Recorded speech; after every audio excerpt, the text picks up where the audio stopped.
มาวันไฮมาลอยตะแรงมาเสียงแก้วมาปังแรงเสือมาเมืองลาค่ะนะยาก่อนมาปูม้วนฮื้อลุงเรามาเขาฮื้อค่ะเนาะซื้อเป็นปีดูเจ็ดเฮ็ดปีดูเจ็ดเกาหลีซื้ออันดึกลุกพื้นอยู่เกาหลีเขาขาดแต่ใครถูกเจ้าเป็นเงาเงินเหลียวกันเสียตอนตาตีเจ้าเหย่าพึ่งอิงของพ่อแม่พี่น้องคนเมืองใต้ขานั่นค่ะนะอันนี้เขาขาก็ใครตุกย้อนแทงค่ะเนาะเมื่อเราเมื่อกึดตึกกันเนี่ยก็อะไรมีเงาเงินอันเดียวกันยกก็ลองปาร์ตี้กันเมื่อก็เขาขาก็ใครตุกย้อนให้เป็นเงาเงินอันเดียวกันอะไรมีปาร์ตี้อันเดียวก้อยยังพอเมื่อเหลียวก็เปิดว่ามันไปเซาเมืองประชาธิปไตยไปเจอเมืองที่หลอดแล้วก้อนขอเลยเตตั้งปาร์ตี้มาอะไรปาร์ตี้นั้นมันถูกแมนเนี่ยค่ะเนาะมันถูกแมนค่ะเนาะปาร์ตี้ใต้ค่ะโดยเลยมีปาร์ตี้เหลียวก้อยค่ะในเมืองใต้เนี่ยค่ะเนาะก้อยก็ว่าพอมาตัวขึ้นเงาเงินสังขาได้เปิ้นมีเงาเงินเหลียวก้อยค่ะเขาขาลูกเป็นเหมือนเงาเงินสังขาเขาเหมือนสังขาเขาขาได้เนาะมีเงาเงินอันเดียวก้อยตับซึกเขาขาก็กึ่งหรืออะไรมีเงาเงินอันเดียวก้อยค่ะปอดหอมปอดจันเมืองลาเลยปิดดูเจ็ดกันเนาะตึกตีว่าเมืองลาอะไรปิดดูเจ็ดในเขาขาอำไปจังเปลี่ยนลายเสียตาก็ให้วันให้เลยลอยแต่แรงในเขาเลยมีเงาเงินตีเหลียวเนี่ยค่ะเนาะเขาเลยมีเงาเงินตีเหลียวเนี่ยเป็นดีว่าเขาขาอะไรเคยเปลี่ยนแทงใครตกย้อนเนี่ยค่ะเนาะกำในซ้ำเขาขาคนเมืองซ้ำใครผักถึงใครตกย้อนถึงพี่น้องคนเมืองซ้ำเขาขาดูเลยมีสภากวนเมืองขันเผาเนี่ยค่ะเพราะว่านอกปี2019เท่าในเปิดเดอ่านให้มันเย่าเนี่ยนะมันเดอ่านให้มันเย่าตัวอันว่านั่นกล้วยกะว่ามันเดเย่าตัวอะไรหัวปักเต็มก็หัวปักเปอร์เซ็นต์ก็มันเย่าอะไรค่ะมันยิงอ่านให้มันเย่าดังหมดมันเย่าอะไรก็เพราะฉะนั้นเย่าเสียมเป็นการมันเข้าขากวนเมืองสมัยจึงใต้ขาซ้ำดูในหางเฮียนตาเตมีมาเงาเงินกวนเมืองสภากวนเมืองตาเตมีมาตัวเตียนกวนเมืองแหละตัวเตียนเจ้าจ่าเท่าขาขันเผาเหมือนเลยค่ะเนาะตอนตาเข้าขาเตมาโฮมการเสียเหตุการตั้งตับซึ่งอะไรตั้งปฏิอะไรตั้งสังขารเจ้าอะไรตั้งกวนเมืองเตอะไรโฮมแห้งกันเสียเหตุการก่อส้มกันนั่นค่ะเนาะวันเหมือนไหนเข้าขากวนเมืองอ่ำไปมีค่ะตึกมีก็ปาร์ตี้กันเมืองเลยตั้งตับซื้อขาก้อยทำมันตับซื้อขาซ้ำเฮ็ดอะไรเต้ๆหน่อยเพิ่นก็เฮ็ดอะไรอยู่ก้อยกะว่าหมางตีก็ตับซื้อกว่ำในก็มีคนเมืองกว่ำในก็มันมีเหมือนข่าวว่าค่ะเนาะเมียวอยู่นอกเวียงอะไรก็ต้องอยู่นอกเวียงเสียต้งหนึ่งอยู่นอกเถินอะไรก็ต้องอยู่นอกเถินต้งหนึ่งการเมืองเขาค่ะมันจังดีอ่องในขณะนี้เป็นขอตกย้อนค่ะเนาะพี่น้องคนเมืองค่ะนอกเขาย่ำหนังไหนต้มหนังการตึกโซนเขาได้เขาย่ำห้าว่ามันเขาอะไรโกนเสื่อนเปิ้นฮักกันเมืองเลยป่องใส่ดังกันเมืองก้อยโกนเสื่อนมาเฮ็ดกินกันหาเจ้ากินคำจมหนังเขาเลยรีบเห็นมาได้คำสนใจสังค่ะกำลังกันเมืองเขาสนใจได้ว่าเขาได้เฮิรนเขาปีไหนเฮิรนเขาได้แต่เฮ็ดสองจ้าเนอแต่เฉาเสียงตาเสียงซื้อตีก็ยังอันเดซื้อหมักอวดซื้ออีหยังซื้อสีซื้อเล็บเผือกตีมุ้งเล็บเผือกเนี่ยตีมุ้งกับเบิ้งที่เมืองไทยเนี่ยขาตัวกวนเมืองค่ะกำมันป่นที่ไหนก็ป่นว่าโป้ว่าเฮิรนก่อย่าโป้เปิ้นตึกเปิ้นยีกันมาเนี่ยเฮิรนเขาจะดีก่อยฮะเนี่ยคำป่นถึงค่ะสั่งว่าเขาคำจ่วยกันเอาวันเมืองเสียก่อนเขาก่อยเฮิรนตีหลังเนี่ยมันเหมือนหนังโต๊ะสั่งเมืองกุ้งเนี่ยคำป่นค่ะอันนี้สั่งเป็นอะไรได้กวนเมืองค่ะก็ย่ำพองเหมือนเหลียวในลองเฮิรนหลีเข้มในสูตรเจ้าอะไรใส่ขวัญมันหนำก้อยมีรถมีการไหลล้ำก็ย่าป้อมเฮ็ดไปหมักมีแต่ซื้อเสียไหวก็เฮิรนเจ้ากันเจ้างานอะไรใส่ขวัญมันหลายก้อยเพราะฉะนั้นเขาได้แค่หันถึงแค่บันต้านถึงว่าเขาขาตรงตัวอย่างมันเมืองง้อวันจำเมืองมู่เนาะเลตังโตสั่งเมืองกรุงในย้อนปือว่าวันเมืองไปกัดเห็นเล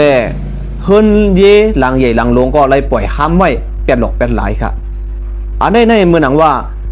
เฮิรนเขาขาในเขาขำล่มโฮมันกัมบูเขาก้อยเขาเนาะเขาให้เขามาให้ยากก็ปือเขาขำมีโฮตาดีล่มเฮไว้ขนาดเมืองใต้ค่ะเมืองหนังนั้นค่ะเขาขาเฮ็ดเฮิรนหลีเฮิรนเข้มจังไหนมันเจ้าสู่เจ้าว่าสู่เจ้ามีเงินมาหาเงินในเมืองไทยไรเงินมือกล้วยกาสู่เจ้าไรเงินมือเย้าเนี่ยไรเงินมือเฮ็ดเฮิรนเข้มแลบดีงามเย้าเนี่ยมือเฮ็ดไปมักมีเมืองเฮาขานั่นจ่องมันอ่องค่ะไปมักมีจ่องมันอ่องเลยลองไปมักมีค่ะกำพองมีเงินเป็นอันหูแสนมันอันหูเหงหูปากแสนมันค่ะเนาะเมื่อเฮ็ดเฮิรนไม่มืออ่างมือก้ามือขายกล้วยกาวอ่ำอ่องเลยค่ะอยู่ได้ 2-3 ปีเสียปีก็ได้มาเมืองไทยแทงอ่ะจนเบอร์สั่งล่ะก็ปือว่ามันเขาแข่งกันไว้ตอนตาเตบีบเงี้ยนใต้เขาในป้อเปลี่ยนใต้ในป้อมหักหลังใต้ในมันเขาปล่อยไว้ค่ะ ลองไปหมักมีก็ดังนั้นด้วยอะไรก้นพี่น้องใต้จะผูกแตงจำปูเขาจ้อมแหลนดินใต้เขจังไหนนางหือใต้เต็มมีเงินมีคำในนั้นเขาแกงเป็นปิดหลานปิดเกกอำปันเขจังว่าห้อมปันสัวเข้ามาวันเมื่อไหร่ก็เปิดงบงี้กันตั้งการเมืองเปิดงบงี้กันตั้งการเมืองเปิดเฮ็ดการเมืองโฮมกันเลย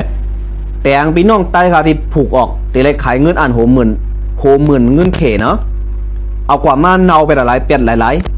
ย้อนเปิดเรียนการเมืองต่อเฮาค่ะเปิ้นปันใต้ค่ะมีเงินค่ะอำปันใต้ค่ะมีเงินอำปันใต้ค่ะนั้นเป็นสะเทไหลสู่เจ้าก็ลองทัดด้วยตลอดใต้เป็นสะเทมีกันแล้วเฮาค่ะกล้าขายผูกแตงผู้ปอกย่ำเข้าออกเมืองเขไล่ลีเปิ้นอยู่ว่านหลีขึ้นหลีเปิ้นถ้ามาปิดหลานแบบปิดเกกไปเฮาแตงเต็มเป็นลำรถเป็นน้ำรถเอาเนาไปหลายเป็นหลอกเป็นหลายแบบไผละซุ้มใต้ก็หนาซุ้มกำในลองซื้อเขาเขลองเขาเขเขากลับในโกนังนั้นเพราะว่าพี่น้องค่ะเตะเอามือมึงเขในเปิ้นให้ยังตึกยังยื้อกันเนี่ยเปิ้นปิดหลานปิดสั่งไงเขาเขสู่เขากลับสู่เจ้าก็เปิ้นเต็กกาขันมันเปิ้นเต็กราคามันอันนี้ย้อนมือสั่งสองผู้ค่ะย้อนปืนอูบการตั้งการเมืองเขได้ตั้งมันเปิ้นอูบการวางแผนการเปิ้นเตะอ่ำปันใต้ค่ะอะไรมีไรล่ำไรรวยค่ะพี่น้องค่ะต้องเรียบเฮียนนิดนึงค่ะเนาะเพราะว่าเข้าคารัดกว่าพวกสุจอมเรียบเฮียนก็เหมือนตั้งเข้าคาเล็กติ่งในก้อยไว้ค่ะก็เปิดเช่นนั้นแหละเขาเจ้าไหนเขาเปิกเขาเขมือป้นมาไหลเหลือนจ่องหันเถอะตีว่าเขเขาเปิดลานปันพี่น้องค่ะส่งเข้ากับเข้าเขเขาหน้าใช่เขามือน้ำมึงเขส่งไรยินกันเถอะก็เปิดเช่นนั้นย่ำพ้องมือเปิ้นปันส่งมือก็เปิ้นก็เต็กราคาน่ะโปเต็กราคาพวกห้อมขายกาเจ้าตีกาเจ้าโลดก็หลายวันเขาต้องเซ็งของเสือเขอ1 วันเดี๋ยวเซ็งเกินเนี่ยโปย่ำพ้องหนังนั้นเนี่ยเขาคาก็เด็ดตกซูมตันเมียดก็เมียดค่ะตันได้น้ำก็ได้น้ำก็เปิ้นเรียนการเมืองตัวเขาซ้ำป่องใส่ว่าการวันการเมืองชุกชักเจ้านะอย่ายุ่งจ้อมอย่าสวนจ้อมน้าเมืองใต้ใครวันไม่เขาทบเพลงยาต่ำกันเมืองเขายักต่ำกันเมืองอันนี้ขนาดยกเขาเนี่ยน้าเมืองใต้ค่ะวันไม่เขาตัวหันไว้เลยนะกูปอกซื้อเขาใต้ค่ะมีหังกวยซื้อเขาใต้ค่ะมีหังกวยเนาะซื้อเขาใต้ค่ะมีหังกวยเขาสร้างหอมเขาโป้งลงเขานกเต็ดบาเล่เขาหนุ่มแก้มเนาะแล้วเขาหอมแก้มเนาะเขาไล่เขาสร้างเน็บโกดว่าจ้ะนะเขาใต้ในเขาหลีเขาหวานเขาหอมจ้ะในมือเหลียวในหายก่อนเลยดิค่ะกล้วยกันมือเหลียวเขามาปอสั้นมวยว่ะอีสานไอชิงว่าเอาเข้ามันมาเอาอย่างเข้ามามัวน้ำเมืองใต้วันเมื่อไหร่เนี่ยเขาตุนเตี่ยมพองว่ะก็ในเขาจะในพวกเขาเอาเจอมันเน่าหน้าเสียขึ้นผูกขึ้นก็ซ้ำดีต้องกับซื้อเจอเบิ้ลเสียมาผูกเพราะว่าเขาขาเอาเจอมันเน่าหน้าเสียมาผูกขึ้นก็ซ้ำออกลีนึงเขาก็จำเป็นต้องกับเฮ็ดปีเราปีนั่นเนี่ยลองกับซื้อเจอกูปีกูปอเขาขาได้เขาใต้เขาได้เขาขาเก็บเจอเก็บอย่างมันไหวเขาขามาผูกขึ้นมาหวันกามันขึ้นไหลพวกมือเดียวในป้อมซื้อเจอตีนอกล้านก่อมไรเขาเขเขากลับก่อนนะป้อมซื้อเจอเบิ้ลมาผูกก่อมไรเอาเจออันที่เขาขับผูกมาเฮ็ดเจอก่อมไรพอซึ่งนั้นวันหนึ่งมาพอเปิ้นใครใต้ครับตายในเบอร์ที่ไรเขาเปิ้นขายบันเจอเขาในเมืองใต้มันเจอขายบันอีสังสักอย่างเขาเขก็เปิ้นเอาเจอดังตีมาเขาตากินก็เปิ้นเอาเจอดังตีมาพอเปิ้นขาเจ้าขามาในเขาขาในจังกวยเขาในเขายำดัดมาพูดมาหมกปีไปในเขายำดัดพี่น้องเขาขานะคุยกับพี่น้องคำสวนพี่น้องขานั้นสวนกันมันกันเมืองสังสวนเจ้ากันมันกันเมืองสังเขาขาลัดเนี่ยใช่ไหมนะสวนเจ้าสังว่าเขาคิวเพียงก่อนว่าคิวร่มยังก่อนในมันเป็นเพกันเนาะเป็นอันตรายคู่เขาขานั่นพวกเขาขาซื้อเจอมาผูกซ้ำซื้อกายอยู่คันหลงย่ำพองเมืองขาหลูได้ขายซ้ำย่ำพองเมืองขาหลูขายขึ้นซ้ำเปิ้นเต็กกาขานมันแน่เปิ้นเฮ็ดเปิ้นเรียนการเมืองตัวเขาข่าวพี่น้องใครฮู้สู่เจ้าเด้มฮู้วันเมื่อไหร่สู่เจ้ามาเป็นขี้คาบนเมืองไทยย้อนเบอร์สังจ่องป่องใจขนาดย้อนเบอร์สังย้อนเปิดการเมืองเขาขาตกซุ่มการเมืองเขาเฮ็ดสังในเฮาต้องมาอยู่เมืองไทยมาเฮ็ดกินขี้คาบนมาเป็นขี้คาบนเมืองไทยล่ะก็เปิดอยู่เมืองเฮานั่นกล้าขายก็เปิ้นปิดหลานก็มาย้ำพอมือผูกมือผังก็เปิ้นตึกกันโปโลเก็บมาเขาตอนนั้นมาก็เปิ้นก็ตึกเปิ้นยี่กันแทงก่อมไรคิดตั้งหลีสั่งไล่ม่านอีหลอนออดนึงก็ให้เตมือขายดีกว่าขายเมืองเขเปิ้นซ้ำปิดหลานแทงไหนห้อมผ่านที่อยู่ไล่ ตีเฮามาเมืองไทยเนี่ยเฮามาเฮาซุ่มกันเมืองเลยเฮามาอ่ะเฮาเนี่ยกันกันเมืองเลยเฮาเข้ามาเมืองไทยอ่ะ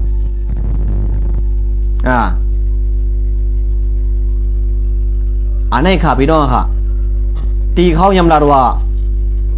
รัดเนี่ยพี่น้องจึกคือเจ้าคือในเมืองไทยค่ะเขารัดกว่าเมื่อป้นมาปีไปค่ะเนาะเขารัดว่ายำพองมือเฮาค่ะเตะผูกเตะซ้อมนั่นมันเขาได้มาเปิดปังตึกจูศึกไตเอาค่ะนะอำนั้นก็บ่มันตึกไตก็ไตเขาแหละตั้งเจ้าคืออ่อนเขามันมาชวนภัยให้เขาขาดตึกกันนางหือกวนวันกวนเมืองเต็มได้ผูกเขาผูกให้ผูกส่วนได้ลีนั่นเขาก็มาเฮ็ดจังไหนเพราะว่าผูกก็ซ้ำในผูกอีกนึงไว้เพราะว่ามี3กองเลยเนาะเพราะว่ามี3ถุงในเขาได้ผูกถุงนึงไว้2ถุงในอำในผูกกำเนี่ยเนาะว่าเลยเมื่อย่ำพ่อมาผูกก็เขาก็ผูกได้ทั้งหมด3ถุงในเขาก็ผูกได้ถุงนึงเลยผูกได้2ถุงตัดถุงในซูมาเขาเนาะตัดถุงในซูมาก็เนี่ยเขาผูกได้2ถุงไว้ย่ำพ่องมือเขาคาเตะเก็บเผื่อเสือเขาเลยผูก2ถุงเลยยังอันได้3ถุงเลยผูก2ถุงไว้ก็เปือเขาย่ำมันเบ่งโปเขาตึกเขายี่กันเขาคาเลยผูกแค่2ถุงไว้ย่ำพ่องมือเขาเตะเก็บมาเขาเตาน้ำนั่นพี่น้องจอกแม่เขาอยู่จำหน่อยจำอยู่ในเลยไปลงมาอยู่นอร์เวย์เนี่ยลองดีการผูกซ้อมนั่นตีหลีเนาะเขาเนี่ยผูกซ้อมสังกอกแค่มาเฮ็ดกินสังกอกแค่มาก้วยกะว่าตาดีกว่าใครกินนกเมืองในเปิ้นปิดเขาค่ะน่ะเปิ้นปิดไปมักเมียวค่ะย้อนไปพี่น้องใต้นั่นปองใจสนใจได้ว่าเขาดูเฮ็ดเฮือนเนอะเดี๋ยวซื้อสีเนี่ยเดี๋ยวล้มโหเฮือนเนอะก็ไว้พลามึงมาเนอะไหนก็เข้าบ้วนตาตื้อจัดสั่งน่ะสั่งว่าเขาขาดตกซุ่มบนอยู่ที่วันมาเนี่ยเขาขาดตกซุ่มบนวันนี้อยู่ที่วันมาเนี่ยค่ะเนาะก้อยก็ลองการซึกรู้เนี่ยการซึกได้เขาได้ยินเขามาว่าพอหลังวันลุกขึ้นเนี่ยเดี๋ยวมีข่าวหลีกันนะถ้าได้ยินข่าวดีครับข่าวดีทางได้ความหู้กันนะหลังวันลุกขึ้นวันที่21เนี่ยได้ยินข่าวดีตอนดักพี่น้องคนเมืองใต้กันเนาะเสื่อมส่วนเจ้ากันเมืองก็มันก็เกิดมากก็เหมือนเอาจัดเกิดไว้กันเนาะก้นเขาเกิดเป็นก้นมาเสียมหู้จักตู่เก่าเป็นอีสังเนี่ยซุ่มจัดเกิดกันนะอยู่นอกขับก้นอยู่เสียต้าก็มันเหมือนเจ้าก้นนี่ก็มีกันนะก้นตีมฮักเจอคือฮักวันเมืองนั่นเป็นที่ไหนไว้กันนะยกก็อยู่กับรองกันตึกโซนมันเหมือนไงอย่าไปมาลากันที่เขาใครปั่นต้านถึงเนาะอย่าไปลาโคเขียวไปลาโคไล่อย่าไปลาเขาต่อลองเป็นเต้มีเต้มันรัดไว้เหมือนเทียนเอที่เขาลุงเขาอันเต็มบ้านเต็มเมืองว่าเทียนเอกอดโจรกวนเมืองนั่นอันนี้ก็เขาก็อิงที่เขาเสียรัดไว้เขาก็อิงที่เขาเสียรัดไว้ลองเต้มันไหนลมเต้ไหนนั่นคำหูเขาอิงที่เขาเสียมันรัดเนี่ยอันนี้นะกวนเมืองเขาเนี่ยมีลองปลอดภัยสั่งมีลองรถเพสั่งเสียค่ะมีลองรถเพสั่งอยู่ในเมืองเขาเต้เนี่ยเขาให้โจรกินก็มาโจรเนี่ยเขามีกองมาเฮ็ดอีสังไรมั่วละยี่ก็มือหนังมือวันซื่นขนาดที่เขาลงคลิปมาตีว่า KIA ซึกขังเขามายอบกวนกว่ากลางวันจะแสกเส้นไหนมีแผงผมดูมันก้นเมืองค่ะวันเมื่อไหร่เขาขาดเตียวตัวเราที่นั่นมันไรขนาดพี่น้องค่ะเนาะมาส่งค่ะเอาค่ะผลเนาะว่าเลยค่ะครับใครประทานถึงว่าว่าพอตายเอาค่ะปิดยาหลงเพิ่นพอห้ามอ่อนเพิ่นเฮ็ดดีนี่ก็เราตายเอาค่ะซ้ำมันเป็นก็คือมันสาเหตุดีจนตายค่ะนั้นมันหยาบหรือใครเนาะครับค่ะเขาง่วงแล้วนั่นว่าถ้าปิดยาหลงเพิ่นเขาซ้ำอ่อนเป็นเรื่องอยู่มันเป็นน้องเขาน้องตาหลานน้องจนทำเป็นมันเรื่องเขานั่นเป็นไรนะวะอันที่คาราเดี๋ยวนี้พอสังเกตมันพิ้นเปิงอะไรก็ปล่อยว่างคว้างเหมือนกันเนาะครับพี่ค่ะเขาวนว่าแต่ใต้เขาเนี่ย3 หมู่ 3 จุ่มเนี่ยก็ว่าเป็นน้ำมีเดียวกันอันเป็นเจ้าเครื่องอ่อนนั่นก็เป็นเจ้าเครื่องนั่นอยู่ในเมืองใต้ต้องกันนั่นก็เขาพอที่ว่าชอบใหญ่หลวงเขาต้องเฮ็ดหลีเขาก็หลวงเฮ็ดหลีต้องใหญ่หลวงเขาเนี่ยก็เปิดใต้เขาเนี่ยเป็นใหญ่หลวงต้นฮะเนาะค่ะย้อนก็เปิดว่าใต้เขาเนี่ยย้อนเป็นใหญ่หลวงต้นยาวถ้าทำอ่อนเป็นมึกเป็นเรื่องอยู่อันเป็นเจ้าเครื่องมันเป็นมึกเรื่องทำเขานะห้ามแต่ว่าชูมึกเป็นเรื่องอย่างนี้ถ้าก็ทางสารเป็นนั้นมันก็จะเป็นหยาบของใครเนาะค่ะใจ ข่าวประวนว่ามันก็ทำดีอยู่พอใต้เขาทำหมูสามตุ้มผมมือกันอันที่ต้องเคยนึกว่าว่าชอบใต้หนังกันเป็นน้ำหนึ่งแต่เดียวกันเขาก็เป็นชอบเคยอยู่แผ่นดินเดียวกันเขาก็ถูกดีโฮมมือกันถึงไม่ย้ำมากกันเนี่ยอันดีงามน้ำมันตั้งเนี่ยพูดมันพูดเรื่องเนี่ยในความมันถึงง่ายในขนาดอ๋อค่ะค่าแค่ปันทางถึงความมิตรไหนค่ะอ๋อค่ะยิ้มจมค่ะเป็นยิ้มจมค่ะเนาะมาส่งค่ะเอาค่ะมาส่งค่ะอ๋อค่ะอ๋อค่ะพวยก็เขาแค่ปันตั้งหันถึงเพียงว่าซึกจุ่มแล้วก็อำกึ่งลีเฮ็ดค่ะมาซึกโคเขียวโคไล่มาซึกเทียนเอซึกแข่งเอค่ะเนาะยิบกองเสียเฮ็ดที่ก้นเมืองซั่นน่ะก้นเมืองซ้ำเตฮีจะยาวสู่เจ้าอะไรค่ะล่ะนะครับขึ้นหันนี้จังค่ะมาโคเขียวโคไล่มาเทียนเอเนี่ยมาซึกจุ่มแล้วอำกึ่งลีเฮ็ดที่ก้นเมืองซึ่งไหนเนี่ยค่ะเนาะอันนี้ก็ย้อนสันคัดกันเนาะลองดีพับออกมามีดังกองเสียกองซึ่งไหนเนี่ยเขาหันแน่ก้นยิบกองซึ่งไหนเนี่ยซึกจุ่มแล้วกันมันนั่นแต่พี่น้องคนเมืองใต้ครับพอติดตามเข่าเลยสังพอติดตามคู่ว่าซึกจุ่มไหนใส่โคซึ่งหือในสู่เจ้าเด็กคู่ย่อก็ซึกจุ่มได้ยิบกองอีสังซึกจุ่มได้ยิบกองอีสังกองเมียวหือในสู่เจ้าเด็กคู่ไว้ว่าซึกอันก้นดียิบกองใส่กว่าโจรก้นเมืองนั้นมันเป็นซึกเป็นจุ่มเหลือมันคู่เคยค่ะอันนี้เนาะใครพี่น้องค่ะอะไรป่องใจค่ะเนาะย่อก็เมื่อหลังตีเขียนเองได้หันเจียงแรงค่ะเนาะลองตีงบก้นเมืองเสียต่างรถเครื่องกว่านั่นค่ะนะในได้หันกันเจียงแรงค่ะนะอำไรหลอกแรงเนาะอันที่ว่าเทียนเองได้เปียกเสื้อมาเปิดล่วงเข่ามาสิตาก็มีกวนหมั่งก็ออกมาแล้วว่าคำพองกันออกมาแล้วว่ามันจะซึกเทียนเอในขวานเนาะเขาแล้วว่าค่ะนะเขาฮับใส่กันหนึ่งค่ะเนาะฮัลโหลค่ะเอาค่ะเจ้าหน้าที่ห้าฉังชื่อวันนั้นน่ะมีข้อมีวันนั้นป่ะฮะที่มีข้ออันก็คือว่าอันที่มีข้อใน350ข้อไป350อ๋อค่ะที่ความมีข้อมันก็คือว่าอันมีข้อใน160ข้อไปมีข้อกับมีกระเป๋ากับมีเนาะครับมีครับพี่เทียนมีข้อเขามีกระเป๋าอ่ะที่มีข้อมีกระเป๋าครับพี่มีค่ะมีเหรอว่าท้องซื้อนะท้องมันนะมีค่ะยาวอ่ะค่ะเอาติ่มมีข้ออะไรค่ะค่ะตั้งไหนขนาดอยู่ตั้งไหนขนาดอยู่หิ้งกาดชนเกี้ยวนี่เพราะพี่เจ้ามาในเขาใช้ลั่นสมมตินาเนี่ยนะกระโดดลงเข้ามาก็นั่นครับเขาเด็ดผักก้นกว่าเขาหน่อยเด็ดผักพี่ชัยวันเขาอยู่ดังนั้นน่ะอยู่ห้องเฮียนอย่างก็ห้องเฮียนดีหิมพวกไก่ดังกัดสนเกียวเขานะห้องเฮียนศรีธนาฮะเมียนั่นเขาอยู่เขาเด็ดผักพี่ชัยวันนั่นกว่าเขาเนาะเปี้ยวเอาไส้อย่างนั้นเอาสีอย่างนั้นไป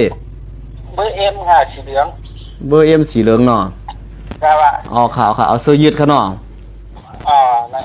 ขาวโอเคครับพี่เอ้ยขาวมาสูงครับพี่มาสูงค่ะกันเนาะเกี่ยวกับรองดีว่าเจอทีเอเจออาเซียเจอโคคิวเจอโคไลมันก็เจอโคเลียค่ะก้อยก็อย่าให้มันเปลี่ยนสู่เจ้ามีชื่อเป็นไรหมู่ในจุ่มท่านป่วยเปิดมาโจรกวนคนเมืองไหนซึ่งหรือปอดของนั้นมีเหมือนดังว่า KIA เนาะ TNLA ว่า RC ว่า FPP ว่าเกาก้างว่า AA ว่ามีเป็นไรหมู่ในจุ่มเทศสารตึกมีโจรของเขาล่ะอันนี้บอกว่าสู่เจ้าเงี่ยมเขาโยกเขาเป็นเช่นไหนสู่เจ้าเงี่ยมเขาโยซึกสู่เจ้าบดเตรียมว่ากูที่กูตั้งซ้ำตึกปล่อยให้คนเมืองในญาถูกญาโจรมาโจรเผียวขึ้นได้มีดังกองแล้วก่อนเขาว่าได้ซึกวัดนั้นเงี่ยมค่ะนะซึกมีน้ำกัดค่ะเปิดยิบกองเขายิบกองไอ้พวกเป็นเจ้าพวกหมอยิบกองมายิบหมักกองต๊อบจอมคาลีกว่าเนาะเฮ็ดซึกเสียยิบกองกลางเสียโมเกตแขกคนเมืองปล่อยคนเมืองถูกญาโจรก็ซ้ำมีดังกองโอ้โหมีกองคึกเข้มแต่ว่ามีกอง2-3เล่าเนาะ2เล่าขนาดนั้นสูเป็นซึกเสียเกตแขกคนเมืองไรในสูจะบียิบเวลากองนั่นยิบหมักกองต๊อบดีกว่า